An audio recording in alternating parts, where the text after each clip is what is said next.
हमारी मांगे पूरी करो, पूरी करो, पूरी करो, पेंडिंग वेजेस रिलीज करो, रिलीज करो, रिलीज करो, पेंडिंग वेजेस रिलीज करो, रिलीज करो, रिलीज करो। पिछले हम 20 तारीख से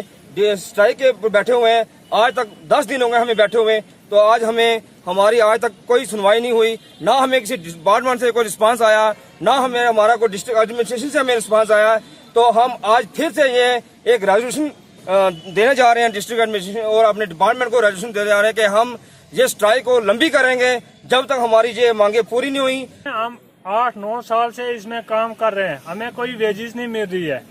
इसलिए हम जनाब से रिक्वेस्ट करते हैं कि हमारे गवर्नर साहब को भी ये बात जाए कि हमें पे मिले। हम रात को भी काम करते हैं, दिन को भी काम करते हैं, स्टेशन पे भी काम करते हैं और जब 33 kV लाइनें फॉल्ट होती हैं हम काम करते हैं। हमें ईद पे भी कोई तनख्वाह नहीं मिली, जब ईद का दिन होता है तब भी इनकी लाइनें फॉल्ट हो जाती हैं, हम ईद की नमाज भी नहीं पढ़ते, हम उधर लाइनों पे चले जाते हैं, फिर भी हमें कोई पे नहीं दी जाती।